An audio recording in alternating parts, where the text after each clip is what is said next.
다니엘서 11장 20절부터 35절 사이 말씀. 시작. 그 위를 이을 자가 토색하는 자로 그 나라의 아름다운 곳으로 두루다니게 할 것이나 그는 분노함이나 싸움이 없이 몇 날이 못되어 망할 것이요 또 그 위를 이을 자는 한 비천한 사람이라 나라 영광을 그에게 주지 아니할 것이나 그가 평안한 때를 타서 괴율로 그 나라를 얻을 것이며 넘치는 물 같은 군대가 그에게 넘침을 입어 패할 것이요 동맹한 왕도 그렇게 될 것이며 그와 약조한 후에 그는 거짓을 행하여 올라올 것이요 적은 백성을 거느리고 강하게 될 것입니다. 그가 평안한 때 그 도의 가장 기름진 곳에 들어와서 그 열조와 열조의 조상이 행하지 못하던 것을 행할 것이요 그는 노력하며 탈취한 재물을 무리에게 흩어주며 모략을 베풀어 얼마 동안 산성들을 칠 것인데 때가 이르기까지 그리하리라. 그가 그 힘을 떨치며 용맹을 발하여 큰 군대를 거느리고 남방왕을 칠 것이요 남방왕도 힘이 크고 강한 군대를 거느리고 맞아 싸울 것이나 능히 당하지 못하리니 이는 그들이 모략을 베풀어 그를 침이니라. 자기의 진미를 먹는 자가 그를 멸하리니 그 군대가 흩어질 것이요 많은 자가 엎드러져 죽으리라. 이 두 왕이 마음에 서로 해하고자 하여 한 밥상에 앉았을 때 거짓말을 할 것이라. 이 일이 형통하지 못하리니 이는 작정된 기한에 미쳐서 그 일이 끝날 것임이니라. 북방왕은 많은 재물을 가지고 본국으로 돌아가리니 그는 마음으로 거룩한 언약을 거스리며 임의로 행하고 본토로 돌아갈 것이며 작정된 기한에 그가 다시 나와서 남방에 이를 것이나 이번이 그 전번만 못하리니 이는 기쁨의 배들이 이르러 그를 칠 것입니다. 그가 낙심하고 돌아가며 거룩한 언약을 하나고 임의로 행하여 돌아갔으는 거룩한 언약을 배반하는 자를 중히 여길 것이며 군대는 그의 편에 서서 성소 곧 견고한 곳을 더럽히며 매일 드리는 제사를 폐하며 멸망케 하는 미운 물건을 세울 것이며 그가 또 언약을 배반하고 악행하는 자로 괴유로 타락시킬 것이나 오직 자기 하나님을 아는 백성은 강하여 용맹을 바라리야. 백성 중에 지혜로운 자가 많은 사람을 가르치실 것이나 그들이 칼날과 불꽃과 사자핌과 약탈을 당하여 여러 날 동안 쇠폐하리라. 그들이 쇠폐할 때 도움을 조금 얻을 것이나 많은 사람은 괴율로 그들과 친합할 것이다. 또 그들 중 지혜로운 자 몇 사람이 쇠폐하여 무리로 연단되며 정결케 되며 희게 되어 마지막 때까지 이르게 하리니 이는 작정된 기한이 있음이니라. 아멘. 자, 오늘 말씀 한 절 한 절 보시겠습니다. 자, 그 위를 이을 자가 이제 그 위라는 것은 이제 안티오쿠스 3세 그 위를 말하는 것입니다. 안티오쿠스 3세 우리 지난번 말씀에 이어서 안티오쿠스 3세 수리아 왕의 안티오쿠스 3세 위를 그 왕 위를 이을 자가 토색하는 자로 이 토색하는 자는 남을 속이고 남을 강제하며 강요하며 약탈하는 빼앗는 남의 것을 빼앗는 그런 욕심의 왕인데 그 자가 바로 이제 셀루쿠스 4세입니다. 셀루쿠스 4세 수리아 왕이 셀루쿠스 4세 그 아들이 이제 왕위를 이어받는데 그 나라의 아름다운 곳으로 두루다니며 또 그는 분노함이나 싸움이 없이 몇 날에 못돼. 그러니까 그 셀루쿠스 4세의 왕은 왕위를 오랫동안 잊지 못합니다. 얼마 동안 짧은 기간 동안 자기가 토색하며 억울하게 백성들을 약탈하고 빼앗고 속이고 또 모함하면서 그 재산들을 토색하고 그리고 자기가 그 아름다운 국토를 돌아다니면서 즐겁게 지내고 오락을 일삼고 그렇게 자기 임의대로 욕심대로 정욕대로 살아갑니다. 그러나 그는 분노함이나 싸움이 없이 뭐 큰 전쟁이나 무슨 전투 그런 것을 통함이 없이 누구로도 큰 원한을 사서 그런 게 아니라 그는 몇 날이 못돼서 죽음을 당합니다. 왕위를 얼마 동안 영위하지 못하고 그 왕은 짧은 기간 동안 인생을 마감합니다. 21절에 보니까 또 그 위를 이을 자는 그 셀루쿠스 왕 4세 왕의 아들이 있었어요. 그 아들은 당시 이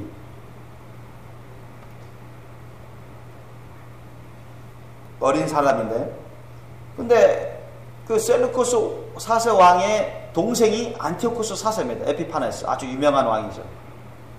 그러니까 이 셀루쿠스 4세 왕의 아들 어리고 그 삼촌지간이에요. 삼촌. 아들은 조카고 안티오쿠스 4세 에피파네스는 삼촌이고. 그러니까 서열 순서로 따지면은, 옛날 전통을 따지면은 왕의 아들이 먼저죠. 왕위를 이어받을 자격이 우선시되는 것입니다. 삼촌은 그 후순위죠. 근데 이 안티오쿠스 4세 에피파네스가 욕심을 냅니다. 이게 자기 조카가 어리다고, 그래서 온갖 모함을 온갖 술책을 부리면서 그 왕위를 자기가 찬탈합니다. 그래서 21절 보니까 또 그 위를 이을 자는 한 비천한 사람이라, 이 상당히 비루한 못된 사람입니다. 나라의 영광을 그에게 주지 아니할 것이나. 그러니까 서열상으로는 안티오쿠스 에피파네스 4세, 그 안티오쿠스 4세 에피파네스가 서열상으로는 후순입니다. 원칙적으로는 그 어린 아들에게 줘야 되는 것입니다. 바로 그것을 의미하는 것입니다. 그러나 그가 평안한 때를 타서, 그라는 것은 안티오쿠스 에피파네스입니다. 삼촌입니다. 셀루쿠스 4세의 동생이죠. 평안한 때를 타서, 그러니까 자기 형이 왕이 얼마 못 있다가 죽었지만은 큰 전쟁이나 다툼이 없었거든요. 그런 평안한 때를 타서 괴율로, 거짓과 술책으로 모략을 꾸며가지고 그 왕위를 찬탈합니다. 반발이 심하죠. 그래서 이 저항 군대가 일어납니다. 그 셀루쿠스 4세 왕의 아들과 그 아들을 따르는 그 신하들 군대들이 있나요.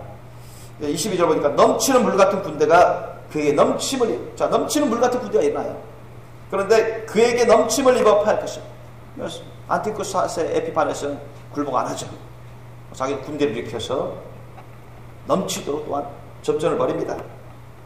그래서 안티오쿠스 에피파네스가 군대가 이겨요. 그리고 이 셀루쿠스 4세 왕의 아들과 그 아들을 따르는 대신들과 그 군대, 그리고 이가 동맹한 왕이, 바로 대표적인 왕이 애굽왕입니다. 이 애굽왕 군대들이 패합니다. 전쟁에서 피해요. 그에게 넘침을 입어 패할 것이요, 동맹한 왕도 그렇게 될 것이다. 그 애굽왕도 군대들도 패합니다. 안티오쿠스 에피파네스 왕과의 전투에서. 그리고 23절 보니까 그와 약조한 후에, 그와 약조한 후에, 그러니까 안티오쿠스 에피파네스 왕과 약조합니다. 서로 조약을 맺어요. 그는 거짓을 행하여 올라올 것이요. 그러니까 안티오쿠스 에피파네스 왕이 우리 평화 조약을 맺자. 그래. 응? 너희들 우리 공격한 거 없었던 걸로 하겠다. 이점을 해서 끝내자. 평화 조약 맺자. 그렇게 조약을 맺어요. 그리고 안심시킨 다음에, 안심시키고 나서 쳐들어오는 것입니다. 애굽에게로 쳐들어옵니다.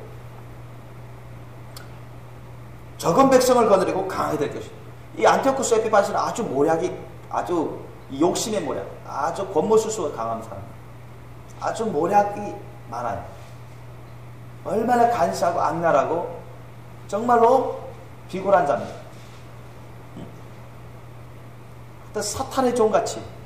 그러니까 이 안티오쿠스 에피파네스는 적그리스도를 상징합니다. 적그리스도를 예표해요. 그도 적그리스도였지만 정말 마지막 때 이 적그리스도 세계정보의 수장인 적그리스도를 예표하는 사람 중에 한 사람입니다. 이 안티오쿠스 에피파네스. 이가 정권을 모두 잡고서 이스라엘 유대 땅을 다 정복하고 나서 얼마나 많은 핍박을 했는지 우리가 다니엘서를 보면서도 우리가 알 수가 있습니다. 24절 보니까 그가 평안한 때, 그가 평안한, 이 그라는 것은 애굽왕입니다. 프톨레미 6세라고 하는데 애굽왕이 평안한 때, 그러니까 애굽왕은 이 안티오쿠스 4세 에피파네스 왕, 수리아 왕과 화친 평화조약을 맺었기 때문에 안심하고 있죠. 그 사이에 안티오쿠스 에피파네스 왕이 쳐들어오는 것입니다.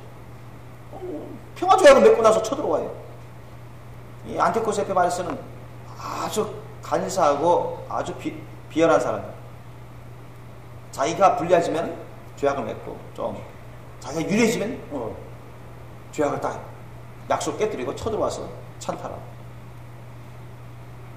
어떤 일본의 그런 제국주의하고 비슷한데, 자, 24절 보니까 그가 평안할 때, 이 애고방의 프톨레미 6세가 평안할 때, 방심하고 있을 때, 안심하고 있을 때, 그 도에 가장 기름진 곳에 들어와서 안티오쿠스 에피파네스 수리아 군대를 쳐들어옵니다. 애굽 땅으로 쳐들어와요. 그 열조와 열조의 조상이 행하지 못하던 것을 행할 것이 아주 노략질을 많이 합니다. 사람들을 죽이고 노략질을 많이 하고, 그런 노략하며 탈취한 재물을 물에게 흩어주며 자기 군대들에게 다 흩어주고 모략을 베풀어. 이거 악한 모략을 말하는 것입니다. 사탄의 악한 모략을 베풀었어요. 얼마 동안 산성들을 칠 것인데, 애굽 유대 이스라엘 땅을 다 점령했고 애굽 땅까지도 막 점령하면서 산성들을 치면서 이겨가는 것입니다. 하나님께서 정하신 때까지 계속 그와 같이 이기는 싸움을 합니다. 25절 보니까 그가 그 힘을 떨치며, 안티오쿠스 에피파네스 수리아 왕이 힘을 떨치며 용맹을 발하여 큰 군대를 거느립니다. 나중에. 그리고 남방왕을 칠 것이다. 남방왕 애고방을 계속 칩니다. 남방왕도 계속 당할 수는 없죠. 남방왕 애고방 프톨레미 6세 군대도 힘이 크고 강한 군대를 거느리고 맞아 싸웁니다. 하지만 힘이 모자라서 능히 당하지 못하고 지어요. 이는 그들이 모략을 베풀어 그를 칩니다. 즉 수리아 안티오쿠스 에피파네스 왕 군대가 모략을 아주 잘 짜요. 전쟁은 수로만 하는 게 아니잖아요. 단순히 무기로만 하는 것도 아니에요. 아주 모략을 잘 짜요. 그래서 결국은 애국 군대를 격파합니다. 그리고 이 안티오쿠스 에피파네스 왕이 첩자를 보내가지고 포섭을 해요. 그 애굽의 신하들을 포섭합니다. 26절에 보니까 자기의 진미를 먹는 자가 그를 멸하리니, 이 자기의 진미, 자기라는 것이 여기 애굽왕 프톨레미 6세인데 진미를 먹는 자, 즉 신하들이 그 프톨레미 6세 애굽왕을 멸합니다. 배신하는 것이죠. 안티오쿠스 에피파네스 왕의 포섭을 받았어요. 그리고는 애굽의 군대가 흩어집니다. 다 흩어져야 뿔뿔이 흩어지고 피하게 될 것입니다. 많은 자가 엎드려서 죽으리라. 결국 수리아 군대에 의해서 그들이 점령당하고 정복당하고 많은 사람들이 죽임을 당합니다. 그리고는 다시 강제 조약을 맺어요. 27절에 보니까 이 두 왕이 마음에 서로 해하고자 하여, 그러니까 결국 프톨레미 6세는 포로 잡힙니다. 애굽왕은 잡히고 강제 조약을, 불공평 조약을 맺습니다. 안티오쿠스 에피파네스 왕이 그 왕을 사로잡아서 강제 조약을 맺는데, 이 두 왕이 마음에 서로 해하고자 하여 27절에 보니까 한 밥상에 앉았을 때, 그래서 겉으로는 평화를 추구하는 것처럼, 아량을 베푸는 것처럼 해서 한 밥상에 앉아서 서로 먹게 할지라도 다 외식인 것입니다. 이 겉으로는 어떻게 하면 이 프톨레미 왕을 어떻게 하면 은밀히 제거하고 또 이 애국 땅을 우리가 완전히 정복해서 식민지 정책을 할 수 있을까? 그런 고모 수수를 꾀하는 것입니다. 그래서 거짓말을 합니다. 거짓말로 여러분 강제 화친 조약을 또 맺어요.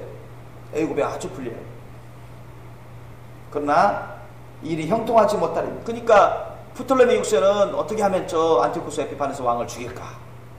저 왕만 죽이면은 우리가 다시 회복되는데, 안티오쿠스 에피파네스 왕은 저 프톨레미 6세를 어떻게 하면 은밀히 죽이고 이 애굽의 모든 땅을 피해 없이 우리가 식민지로 삼아서 정복하면서 우리가 이익을 얻을까?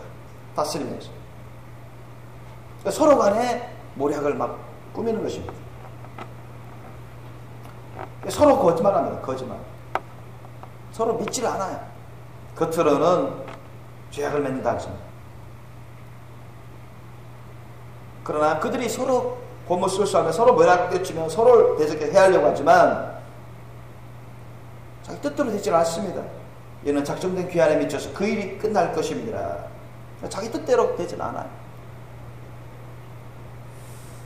28절 보면 북방왕은 많은 재물을 가지고 본국으로 돌아갑니다.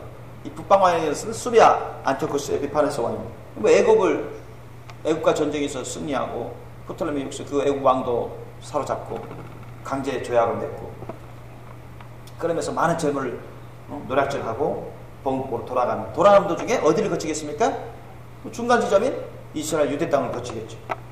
북방왕은 많은 재물을 가지고 본국으로 돌아가니 그런 마음으로 거룩한 언약을 거습니다. 이 거룩한 언약은 무슨 말씀이냐면 하나님이 이스라엘 유대 백성들에게 주신 거룩한 율법의 언약을 말하는 것입니다. 율법의 언약. 구약 시대는 율법의 언약 시대죠. 그 언약을 깨뜨려 버리려고 합니다. 실제로 깨뜨려 버려요. 뭐냐? 그 무력으로 돌아가는 길에 이스라엘 유대 땅 예루살렘에 잠시 있으면서 대제사장직을 자기 임의대로 교체해버립니다. 대제사장을 자기 임의로 교체해버려요. 그러니까 그 당시에는 대제사장이 최고죠. 그리고 이때는 이스라엘 백성들이 파사제국에서 돌아와가지고 왕이 없이 사실 왕이 없었어요. 왕이 없이 그냥 옛날 사사제국처럼 대제사장 중심으로 신앙생활을 하면서 살고 있었거든요. 그러니까 이때 대제사장을 자기 임의대로 교체해버려요.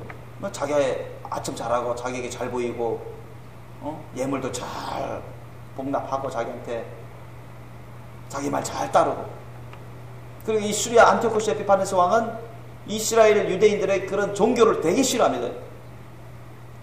야훼 하나님을 믿고 섬긴다는 걸 되게 싫어해요.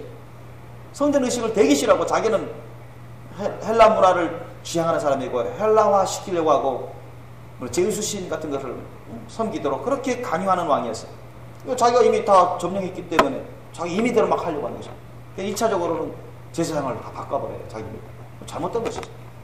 그것을 말하는 것입니다. 거룩한 언약을 거스르며 임의로 유대인들의 여호와 신앙 조직을 파괴하는 것입니다. 무력으로. 그리고 본토로 돌아갑니다. 29절에 보면 작정된 기한에 그가 다시 나와서 남방에 이를 것이나 자 작정된 게 하나님이 정하신 그때에 그가 다시 수리아 이 시리아 지금의 시리아죠. 수리아에서 군대를 끌고 남방으로 쳐들어갑니다. 즉 애굽으로 쳐들어가요. 왜? 애굽 왕 프톨레미 왕 6세가 말을 안 들어요.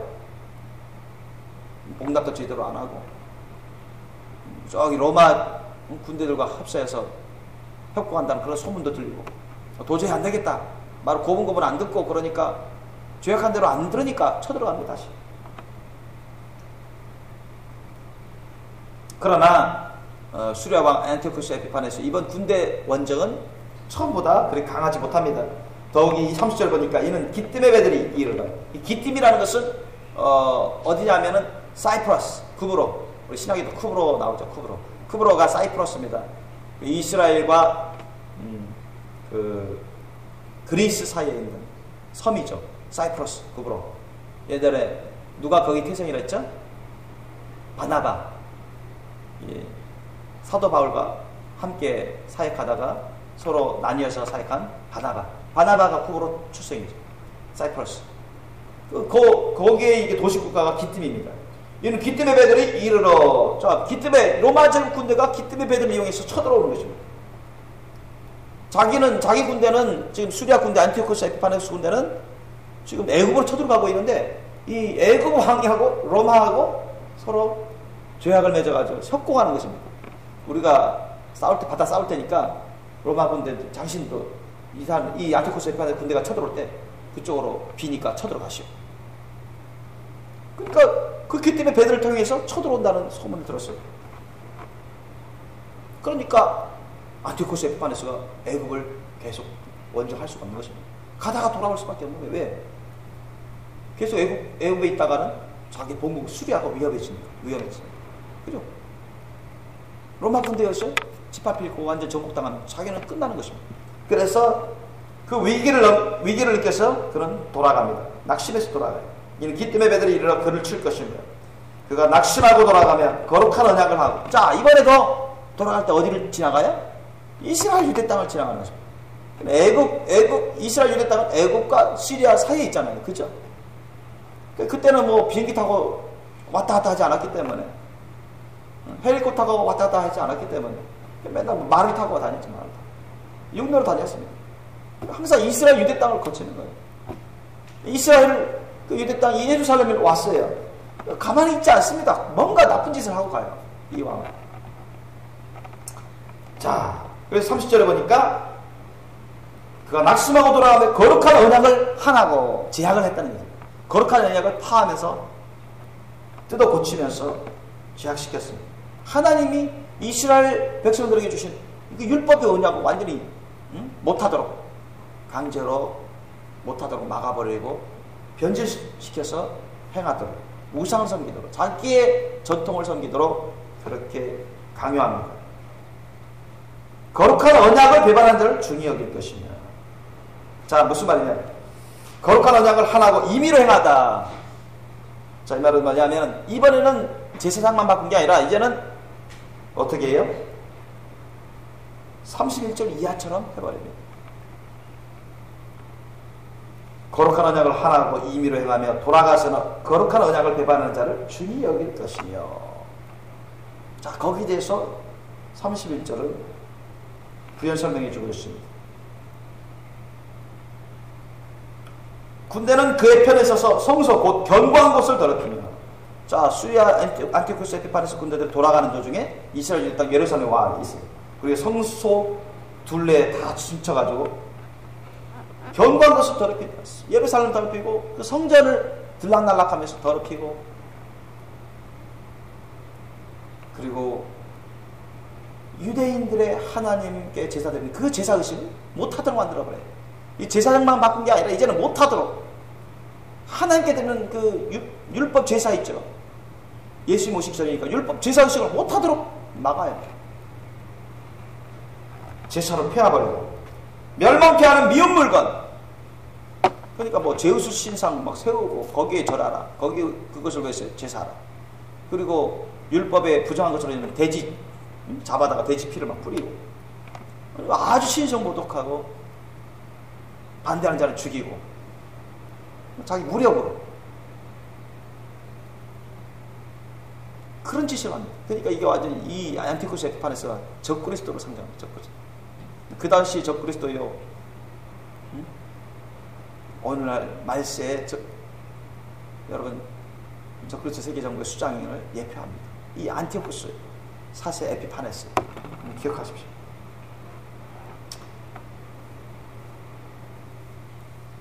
(32절) 그러니까 그가 또 언약을 배반하고 악행하는 자를 괴유로 타락시킬 것이었다. 그가 또 언약을 배반하고, 그러니까 이전에 이스라엘 백성들과 맺은 평화제약 그런 것도 다 배반하고, 또 하나님이 이스라엘 백성들에게 주신 모세 율법도 언약도 깨뜨려 버리게 만들고, 오히려 자기를 따라 복종하는 자, 자신의 말을 잘 따라가는 자, 아첨하는 자, 이런 자들을 더 괴율로 꿰가지고 타락시켜가는 것입니다. 그러니까 유대인 백성들도 여러분 많이 타락했어요. 그러니까 오늘날도 그렇죠. 우리 뭐 한국 백성이든 그날 유대 백성이든 세상 어디든 간에 자기 육신의 목숨을 부지하기 위해서 자신의 공명정대와 자신의 부귀영화, 자신의 안이한 삶, 자신의 생명을 유지하고, 그런 것을 위해서는 악한 자들과도 타협한다는 거예요. 악한 자들의 그런 잘못되고 안 좋은 신성모독하고 하나님의 말씀 뜻에 어긋나는 그런 정책에 협력하는 것입니다. 그런 자들이 이스라엘 유대 사람들 가운데서 많이 있었습니다. 왜? 그렇지 않으면 자기가 죽임이 당하고 다 빼앗기고 부경화를 못 누리고 제대로 살 수 없습니다. 우리가 만약 일제시대 때 그렇잖아요. 일제시대 때도 어떻습니까? 뭐 주기철 목사님, 손양원 목사님, 최건도 목사님 같은 경우는 우상, 일제히 우상 거부했죠. 그러니까 뭐 잡혀다 고문당하고 죽임당하고. 그런데 얼마나 많은 목사들, 얼마나 많은 장로들이 일제 우상에 굴복했습니다. 일제 우상 섬기도록 그 정책에 다 타협하고 따라갔습니다.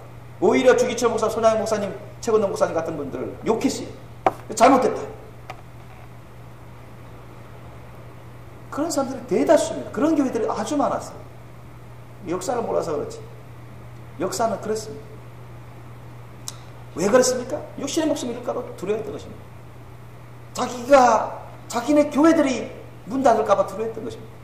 여러분, 설령 이런 건물 문이 닫혀있더라도 주님께 순종하고 순교신앙으로 나가면 주님은 그 교회를 무너뜨리지 않습니다. 믿으시기 바랍니다. 믿습니까? 그런 사람들이 여러분 주님 안에서 거룩한 자들이요 승리하는 사람이 있죠. 순교하더라도 승리하는 것입니다. 그러나 하늘에서 다 들어가면 하늘에서 큰 상급 받습니다. 그러나 잠시 한 것 동안 자신의 안위를 지키고 생명 유지하고 교회 건물 지키고 자기 거 안 뺏기기 위해서, 핍박 안 받기 위해서, 그렇게 해서 대적자들의 그런 강요에 못 이기고 굴복하고 타협하고, 이런 것은 죄악인 것입니다. 이런 사람 회개처럼 다 지옥 갑니다. 목사들이든 장로들이든 어떤 교회 사람들이든 간에. 그러니까 유대 이스라엘 사람들 가운데서 그런 사람들이 많았습니다. 악행하는 자를 괴로로 타락시킬 것이다. 자기가 타협해서 자기 아첨하고 자기 잘 보이기 위해서 하나님의 말씀 뜻과 어긋나는 그런 짓을 하는 안티오쿠스 에피파네스 왕을 따라가는 유대인들이 많았어요. 그러니까 그 안티오쿠스 에피파네스 좋다, 너희도 내 말 잘 듣는구나, 그래 이렇게 해라 이렇게 해라, 그거 타락시켜가죠. 그럼 내가 더 너희들 높여주마, 너희들 내가 높은 자리 주마. 뭐 안티오쿠스 에피파네스가 자주지했으니까.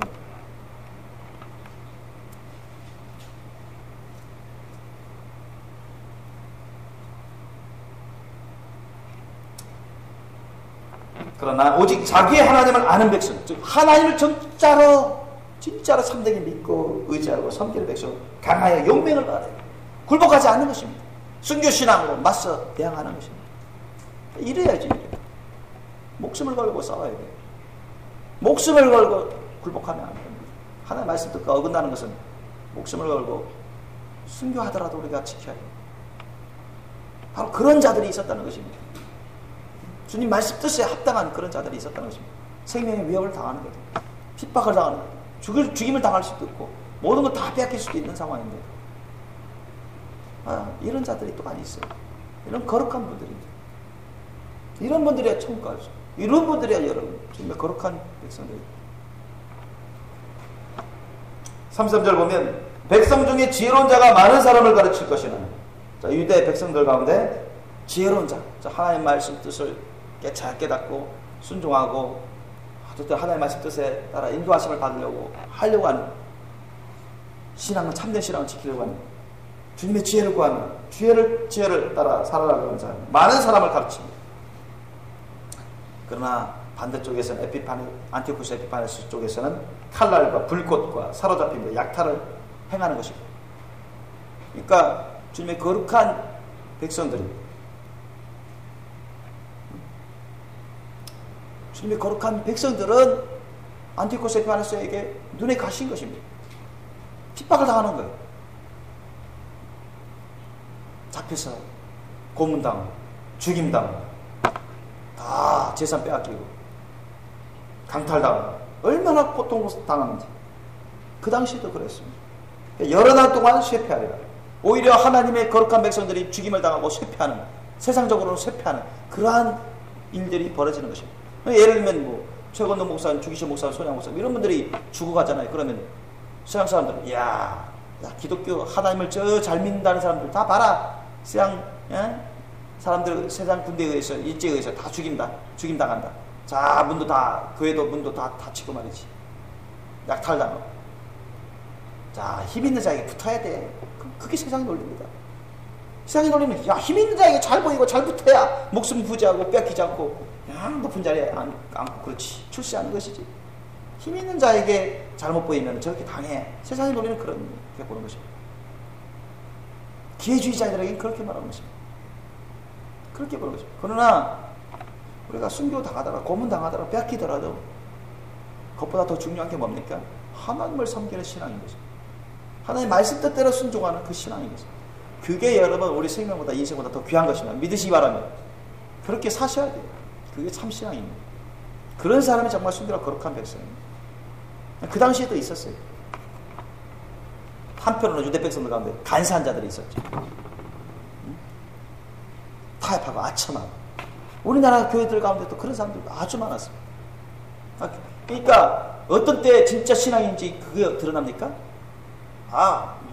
큰 위기가 닥쳤을 때, 큰 위협이 닥쳤을 때, 큰 환란이 닥쳤을 때, 그때 진짜 신앙인하고 가짜 신앙인하고 탁 드러나 버리는 거예요. 하나님. 목숨을 잃을 수도 있는 그런 상황, 모든 걸 약탈당할 수 있는 그런 상황, 자기에게 너무나 불리한 상황에서도 하나님을 따를지, 하나님 말씀 뜻을 따를지, 아니면 그것을 지키기 위해서, 보존하기 위해서 두려워서 나쁜 대적자들, 그들의 위협에 굴복할지, 그래서 그들이 원하는 정책에 따를지,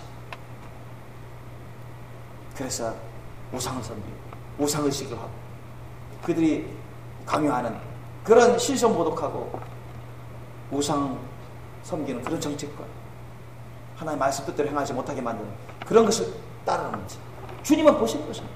주님은 일부러 그런 환난을 허락하십니다. 주님은 그런 시련의 때를 허락하세요. 그때나 오늘날이나 똑같이 그렇게 주님은 그런 시련의 때, 환난의 때를 허락하십니다. 그 이유는 뭐냐?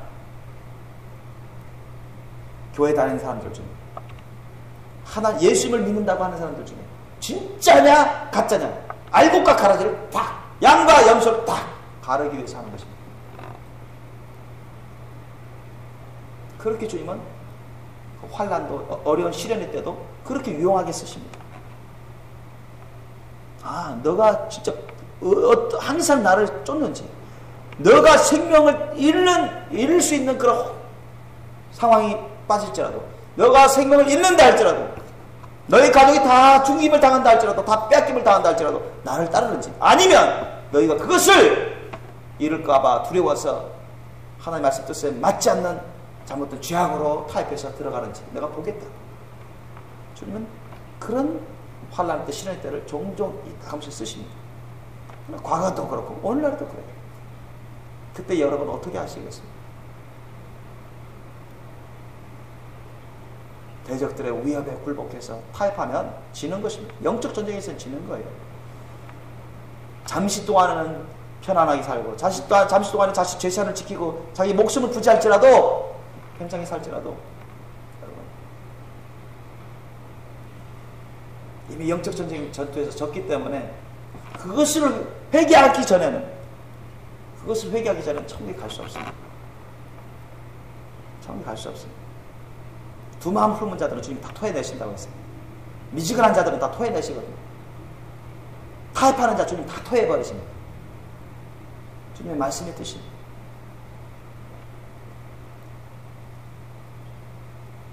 그러면 그런 사람이 있을 것입니다. 나중에 뭐 회개하면 되죠. 뭐. 여러분, 말만 주님 저 잘못했습니다, 저 용서해 주세요, 그렇게만 하면 주님이 회개한 걸로 봐주지 않습니다. 반드시 그와 같은 시련을 또 주십니다. 주님. 반드시 나중에 너가 진짜 회개했는지 안 했는지 보자. 너가 그만한 시련을 당할 때 또 너가 어떻게 하는지 내가 보겠노라. 주님이 그렇게 하십니다. 그때 또 무너지면 회개하지 않은 것입니다. 그래서 우리는 순교신앙을 갖고 있으셔야 돼요. 어차피 주님 말씀 뜻에 따라 사는 그 순교신앙을 가지셔야 됩니다. 그 순교신앙을 여러분 놓치지 마시길 예수님 이름으로 축원합니다. 내가 죽는 날 때라도, 내 가족들 식구들이 죽는 날 때라도, 내가 모든 걸 다 빼앗긴다 할지라도, 이 세상에서 내가 멸망당한다고 여겨질지라도, 쇠퇴한다고 여겨질지라도 나는 주님을 위해서 순교하겠다, 나는 주님의 말씀 뜻을 위해서 순교하겠다, 그런 신앙을 끝까지 견지하시길 예수님으로 축원합니다. 그렇게 하셔야 돼요. 34절 보니까 그들이 쇠퇴할 때, 자, 이제 하나님의 거룩한 백성들입니다. 그 안티오쿠스 4세 에피파네스의 강요에, 강제와 위협에 굴복하지 않은, 정말 주님 말씀 듣들어 살려고 하고, 정결하게 살려고 하고, 율법의 언약을 지키려고 하고, 그들에게 대항하는 그 거룩한 백성들이 온갖 고문을 당하고 죽임을 당하고 약탈을 당하고 사로잡혀서 고난을 당하면서 쇠퇴할 때 도움을 조금 얻을 것이나, 이때 일어나는 이스라엘 유대인 백성들 가운데 크게 일어나는 무리들이 있습니다. 이때가 BC 한 160년, 170년쯤 된 것으로 추정되고 있는데, 이게 뭐냐, 마카비 형제를 위시한, 마카비 가문을 위시한 그런 이스라엘 유대 백성들이 들고 일어납니다. 저항 군대를 일으켜요. 그래서 이 거룩한 리더들, 거룩한 백성들과 합해가지고 도와서 이 안티오쿠스 에피파네스 군대들을 싸우게 되죠. 싸워서 물리치는 그런 놀라운 일을 이루게 됩니다. 그들이 쇠퇴할 때 도움을 조금 얻을 것이나 많은 사람은 괴율로 그들과 친합할 것이며. 자, 이때 또 마카비 군대, 이스라엘 유대 백성들, 마카비 가문을 위시한 군대들이 크게 나서 수레 군대를 막 물리치니까 어떻게 돼요?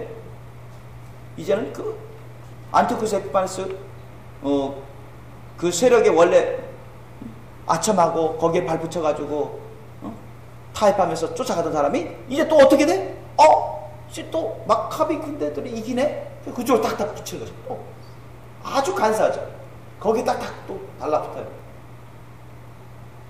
그런데 속은, 그러니까 이 사람들이 진실한 게 아닙니다. 진실로 이런 무리들이 진실로 거룩한 백성들과 함께 하고자 한 게 아니에요. 진실로 마카베 군대 그들과 함께 하려고 했던 게 아니라, 마카베 군대들이 막 이기니까, 이야, 이제 또 여기 붙어서 우리가 목숨을 유지하고 빼앗기지 않고 잘 살고. 아주 기회주의자들인 것이죠. 아주 인본주의자들이고 자기 기회주의자들이에요. 그냥 자기 육신의 목숨을 부지하기 위해서, 자신의 재산을 지키기 위해서, 그래서 부귀영화를 놓치지 않기 위해서, 그냥 세력 큰 자들에게 막 한 번은 여기에 붙었다가 저쪽이 유리하면 저쪽에 붙었다가 아주 간사한 자들, 그런 유대인들이 많았습니다. 그것을 두고 많은 사람은 괴율은 거짓과 잘못된 것으로 그들과 친합할 것이다. 친해지고 합한다는 거예요. 세력을 합한다는 거죠. 그러나 그들 속은 땅 꽁꽁이 속에 있었으나 자신들의 생명 유지와 재산 보존과 부귀영화를 위해서 힘센 자들에게 달라붙는 것입니다. 그러니까 유대 백성들 가운데 아주 간사한 사람들이 많았어요. 오늘날 우리 한국 사람들도 그렇습니다. 교회 다니는 사람들 중에서도 그런 육신적인 크리스찬들이 아주 많잖아요. 그런 사람들은 얼마든지 이렇게 할 수 있습니다. 옛날에도 그랬으니까 우리 일제시대 때도 육신적인 크리스찬들, 구원받지 못한 사람들이나 육신적인 크리스찬들이 다 그렇게 일제에 달라붙었어요. 오늘도 그렇습니다. 주님은 그런 것을 두고 이런 환난, 시련 때를 통해서 이 사람들을 어떻게 움직이는, 어떻게 이들이 나가는가 주님은 다 보시는 겁니다. 테스트 하시는 거예요. 마지막 35절, 또 그들 중 지혜로운 자 몇 사람이 쇠퇴하여. 자, 정결한 이스라엘 유대 백성들 가운데 지혜로운 자, 하나님을 잘 섬기고 주님의 말씀 뜻대로 지혜롭게 잘 이끌어가려고 하는 사람이 또 사로잡혀서 죽임을 당하고, 그들의 세력이 약화될 때 어떻게 됩니까? 이것을 통해서 하나님은 무리로 연단시킵니다. 그러니까 자, 이럼에도 불구하고 하나님 여호와 신앙을 버리지 않고 구약 율법에 따르는 그런 제사식도 버리지 않고 목숨 걸고 인생 걸고 하나님 제일주의, 하나님 말씀 제일주의, 여호와 신앙 제일주의, 그렇게 나가고자 하는 사람들이 있었다는 것입니다.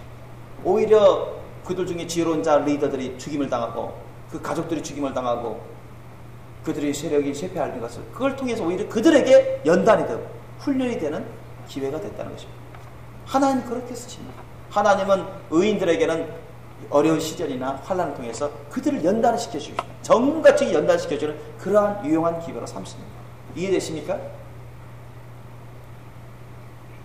그러니까 일제시대의 그런 탄압정책, 그러니까 뭐 손양원 목사님, 주기철 목사님도 뭐 감옥에서 죽임을 당하고, 최은동 목사님도 감옥에서 죽임을 당하고, 손양 목사님도 뭐 감옥에서 나왔죠. 난 6.25 때 돌아가시지만. 그들에게 더 정금 같은 믿음으로, 신앙으로 자라나고, 그들과 함께하는 가족이나 그들과 함께하는 거룩한 백성들은 더욱더 굳건한 신앙으로 단련되는 그런 아름다운 신앙의 시기가 된 것입니다. 하나님 그렇게 또 역사하세요. 믿는 자, 참되게 믿는 자들. 바로 그것을 말하는 것입니다. 그들은 지혜로운 자 몇 사람이 쇠퇴하여 무리로 연단됩니다. 자, 지혜로운 자 몇 사람이 쇠퇴하면 안 좋겠지. 세상적으로는 사람 눈에 보이기는 안 좋은 거잖아요. 그런데 오히려 이것이 그들을 따르는 무리로 연단되게 하는 거죠. 단련되게 하는 거죠. 정결케 되게 하는 거죠. 그들이 다 순교신앙으로 무장하는 것입니다. 이야, 주기철 목사님, 순교신앙으로 결국 순교하셨어요. 이야, 최건능 목사님, 끝까지 신앙 지키다가 순교하셨어요. 야, 우리도 그 길을 따르자 하면서 더욱더 정결하게 되고 순교신앙으로 무장되는 것이 연단되는 것입니다.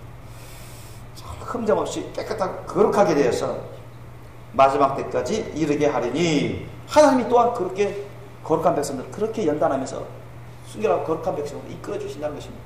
하나님이 정하실 때까지. 이는 작정된 기한이 있습니다.